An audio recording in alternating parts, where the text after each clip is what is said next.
In the bleak winter of 1692, the people of Salem, Massachusetts hunkered down and they waited for spring. And then sometime shortly before the new year, that's when the madness started. Elizabeth Parris, the 9-year-old daughter of the local preacher, and her cousin, 11-year-old Abigail Williams, suffered from violent fits and convulsions. They lapsed into incoherent rants. They had hallucinations. They complained of crawling sensations on their skin, and they often retreated into dull-eyed trances. Their families, desperate to help the girls, took them to the local doctor, who could find nothing physically wrong with these two young girls. And so out of desperation, at his wit's end, he decided there was only one reasonable explanation: witchcraft. Witchcraft. So word spread like wildfire through the small community that an evil being was hexing the children. And soon more victims appeared, most of them girls, no older than 20 years old. And so this terrified the villagers, and they started pointing fingers of accusation, first blaming an old slave named Tituba, owned by the Reverend Parris, but then old women like Sarah Good and Sarah Osborne. And so the arrests began on February 29th, followed shortly by the trials, the Salem witch trials. In that June, 60-year-old Bridget Bishop was the first to be declared guilty of witchcraft and executed. By September, 140 witches had been arrested and 19 had been executed. Then sometime over the summer, the demonic fits stopped, and the frenzy of accusation and counter-accusation stopped with them. And so as passions cooled, the villagers of Salem, Massachusetts went back to work to try to put their community back together again. And so we have the Salem witch trials. How on earth did things go so far there? 300 years later, and the situation still defies explanation. How did the people of Salem get into such conflict that resulted in so many deaths? It's never been adequately described. No one's ever been able to come up with an idea of what was really going on there. There are many theories. One theory I'm going to talk to you about today is the greed theory. And it went that the girls started this whole scenario, the witch trials, because they wanted to take some of the possessions of those they accused, or they were jealous and wanted what these other women had, so they accused them. Because here's how it ended up playing out. If you were accused of witchcraft, you were arrested. And if you were found guilty at the trial, then you were executed, you were hanged. So guess what happens to your property? It's up for grabs. Someone can make a play for it. Now, some women maintained their innocence. They said, I'm innocent. But when they went to trial, they were found guilty anyway. And so some women started seeing that, saying, well, I will plead guilty to witchcraft, so I won't be executed, but I'll still be punished. Guess what one of the punishments was? Your property was taken. And see, it's up for grabs. And so some people say, greed was the cause of the Salem witch trials. It's a theory. In some ways, the theory works well. In other ways we won't discuss here, the theory doesn't work well. Whether it's an accurate representation of what was going on in Salem, Massachusetts or not, it brings us to this truth. Sandy, if you want to show us what Solomon tells us in Proverbs, verse 28.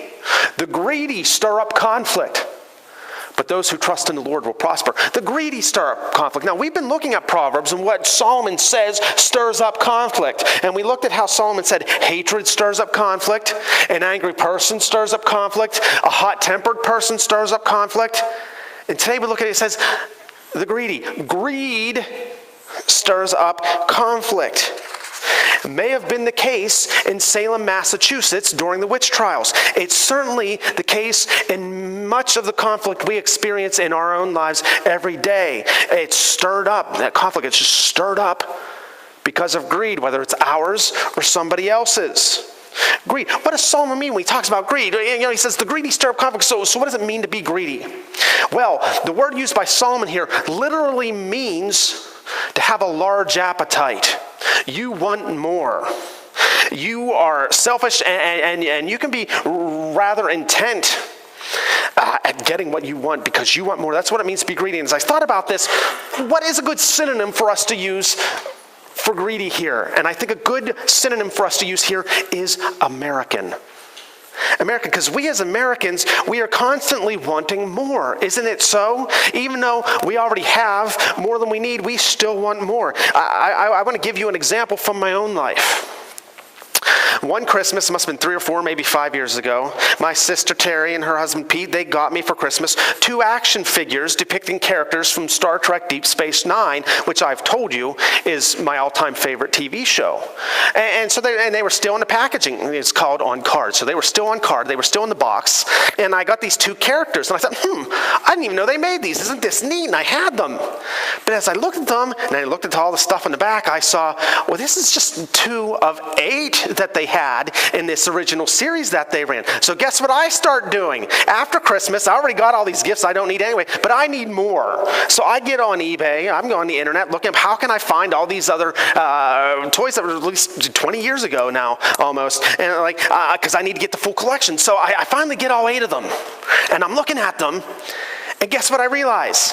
Well, one of the main characters wasn't part of that first line. He didn't come along till the second line of toys. So I got to get him. So I get online, I find him, and here he is. But guess what? The second line came in different packaging.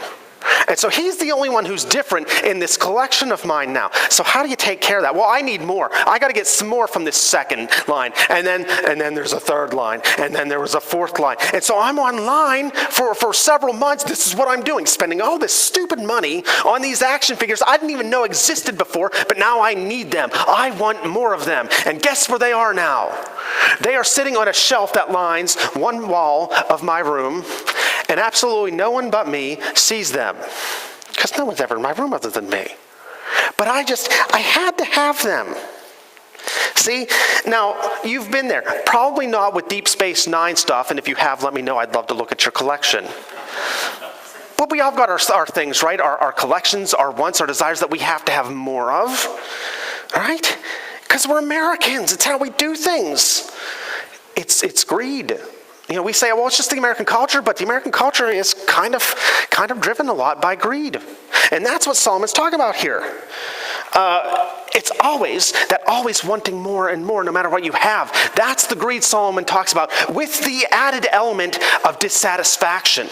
I want more because I'm dissatisfied with what I have. What I have, it's not enough. It's not good enough. There's some void in me that I'm trying to fill with it, and since it can't be filled with stuff, I just keep wanting more and more to try to fill it. That's it. That's what greed is here. I know a family that had like a boat, a speedboat or ski boat, whatever you want to call it, that they would bring out in the river here in East Brady. And they had that for a couple years, and it seemed like they were happy. But after a couple years, well, that wasn't enough. They wanted more. So they went out and bought this honking huge boat, so big they can't even bring it to the river here because the water's not deep enough or whatever. I don't know why. So they have to dock it elsewhere and go elsewhere to use this boat that they just had to have. And that was fine for a season. But then they needed more. They needed something else. So they got into archery then. And that boat just sat there while they put all their money, effort, and time into buying stuff for archery. They were joining all the archery clubs. They were going to all the archery competitions. And that was good for a season.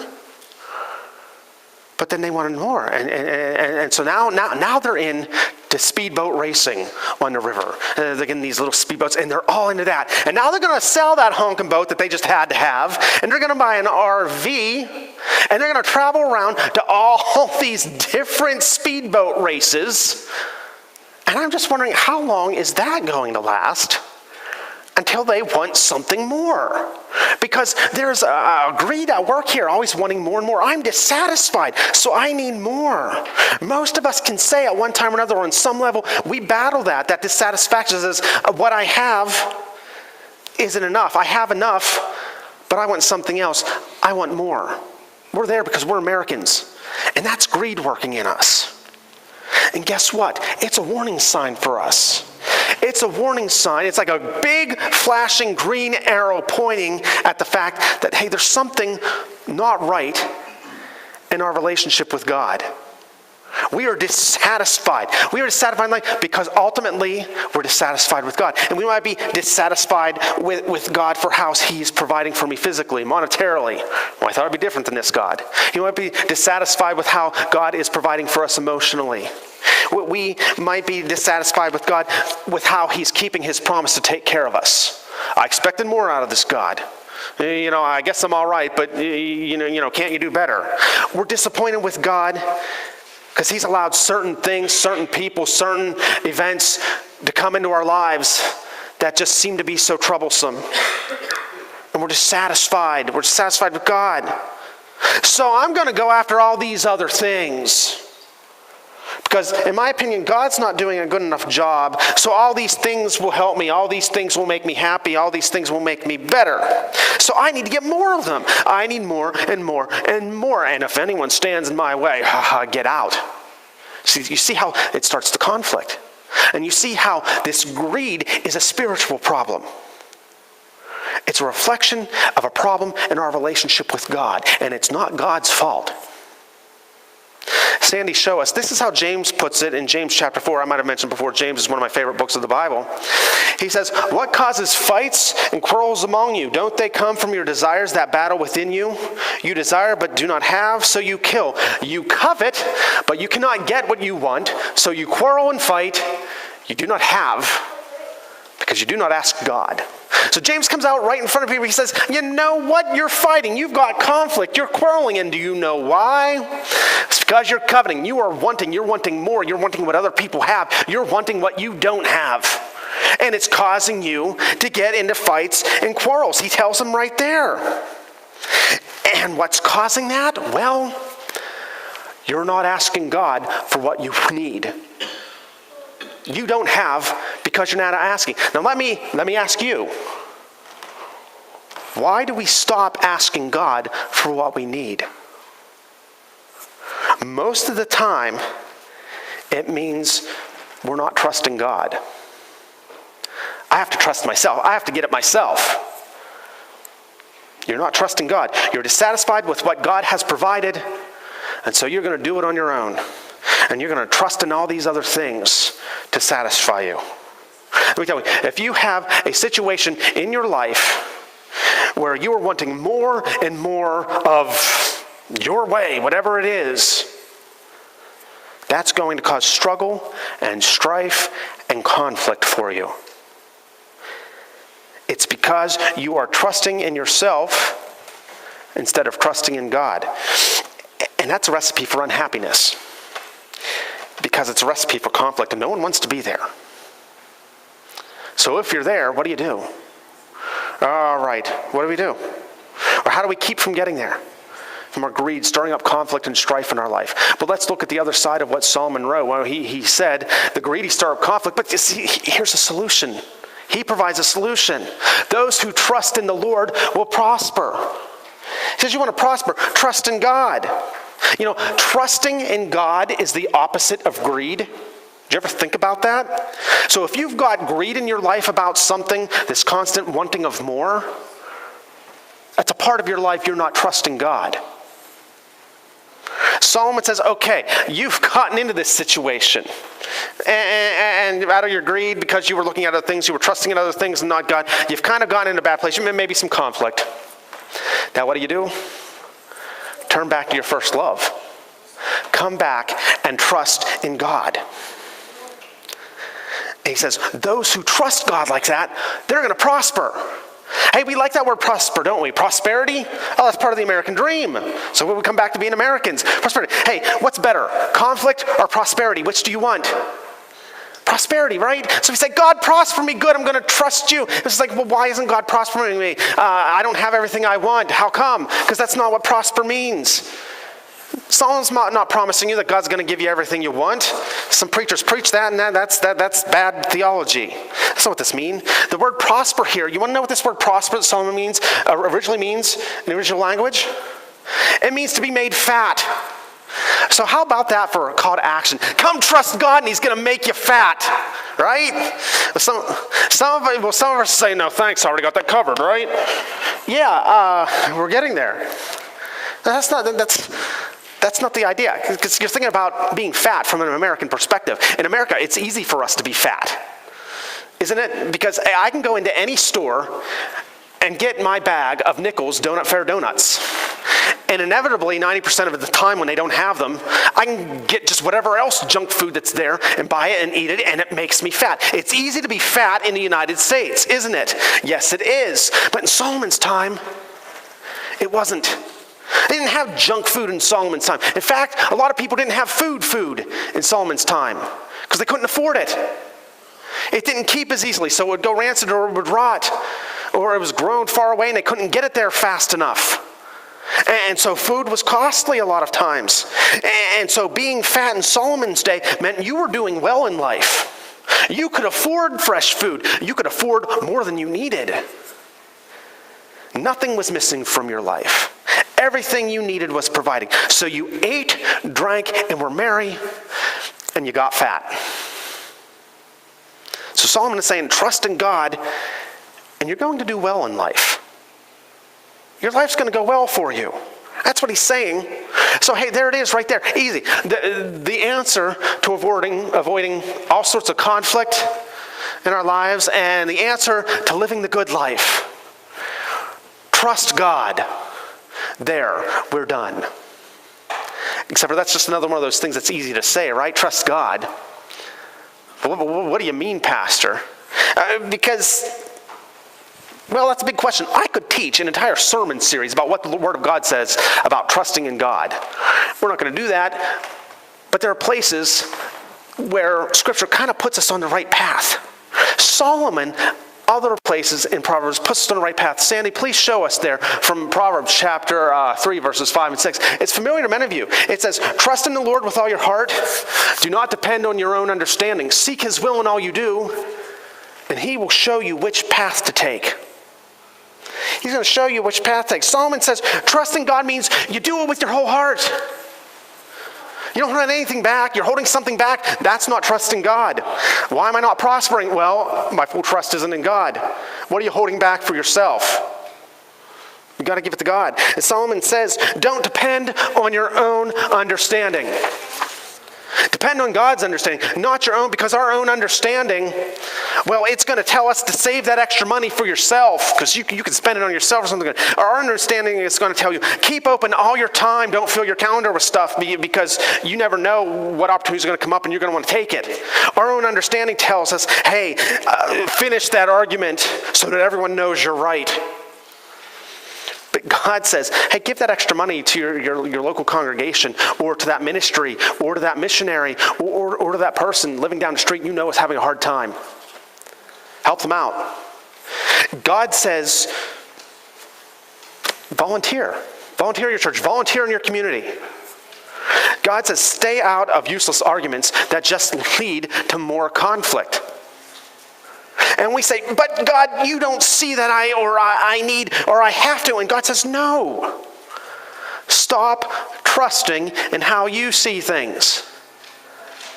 Stop doing things by your own understanding. And God says, trust in me. Trust in God. Prospering in God. According to Solomon, seek Him. Seek Him in all we do. Seek Him in everything. God must be at the beginning and end of everything we are working toward in life. When we set out to do something, it's because we are following the path. God has put us here. God says, go after this. Or we see where God is leading us to, and we say, I want to get there. And He's there every step of the way. And we're following after God, and we're going this way, and we're good following God this way, and God says, now I'm going this way. Guess what? Now we have to go this way. We don't always understand that, but that's what it means to seek Him in everything we do. It says He'll tell you which path to take. He will prosper you. Trusting in God. Trusting that His path is the better path. You know, I had a really rough week. No one knows that. But I had to come to terms with some facts this week and face the repercussions that will come from those facts. That the after-school program in East Brady is dead. Now, for 7 years, we ministered to kids in 1st through 6th grade every Thursday after school up at the community center. And it was an opportunity for us to let the kids know, say, someone out there cares for them. Someone's watching out for them because they don't know in any way, other way, some of them. It's really sad. It was a way for us to be in touch with families who have no other connection with a congregation or a church or a faith community. It was an opportunity for us to, show so many kids. Our last year we had over 50 kids attending. And just show them the love of Jesus Christ. And last year, well, because things going on, we couldn't do it last year. We thought we'll take a break for a year and we'll come back this fall stronger than ever. And everything's set up. The school's on board. East Brady Borough's on board, letting us use the community center again. Bus company's on board. And we just don't have the people to run the program well and to keep those kids safe. As you can go away for a year, and you're like, okay, we'll come back. But after 2 years, you're done. It's not coming back. And so that's causing strife in me. That's causing conflict in my soul. After being forced for over a year to let go of so much, to be constantly stepping back and retreating and letting go of precious things and losing ground in the ministry of the gospel of Jesus Christ, it seems. And now the after-school program dies. I wanted to keep it going. Tried everything in my power to keep it going because I wanted more of it. But the truth is, the truth I have to accept, God's not working in the after-school program anymore. He did for some wonderful years. I saw what he did there. I was part of it. It was wonderful. But he's not there anymore. He's gone somewhere else. He's doing something else. And I don't understand that because I still see kids who need to know the love of Jesus Christ. So I don't want to give that fully to him. I'm not ready. I want more of it. I want more of something. And God comes to me and he says, Mark, that's your greed. You're having conflict because you're wanting more than what I'm giving you. And he says, trust in me instead. Trust me with it all. Give it all to me. And he says, trust me when you don't understand. Know that I do. And he says, I'm doing something new here. Trust me in that. Seek me in that. And your path will be straight. You will prosper.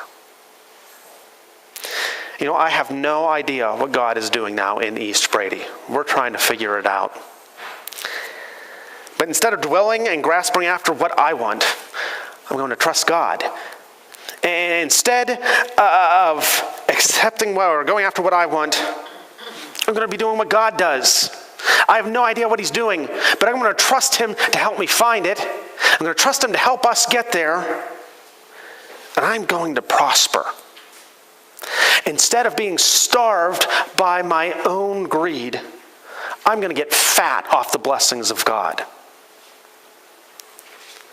See, we all struggle with this tendency toward greed, wanting more and more and being unsatisfied with what we have. It's a spiritual problem. It's an indicator. We're not following after God. We're not seeking God. We're not trusting God in our lives. In what ways today for you, where is your greed creeping in and keeping you from trusting in God today? What are you holding on to, or what are you going after, wanting more and more and more, instead of trusting in God? It might be material wealth or possessions. That's the easy one. But it might be a relationship, or some sort of status or status symbol, or some idea or goal about where you should be in your life right now. It might be an attitude. I need to be independent, right all the time, to be self-secured. I got this covered myself. If you're holding on to any of that, it means you're not trusting in God with your whole heart. It's keeping you from experiencing the prosperity that God wants to bring into your life, and it is bringing you into a strife or conflict or struggle that doesn't need to be there in your life. Leave it behind. Leave behind your way. Leave behind your own understanding. and seek to join God in what he is doing around you instead. Solomon says that the greedy stir up conflict. Our own greed brings conflict, troubles into our lives. But there's a better way. Those who trust in the Lord will prosper. Won't you trust God today in everything and live in his prosperity? Let's pray.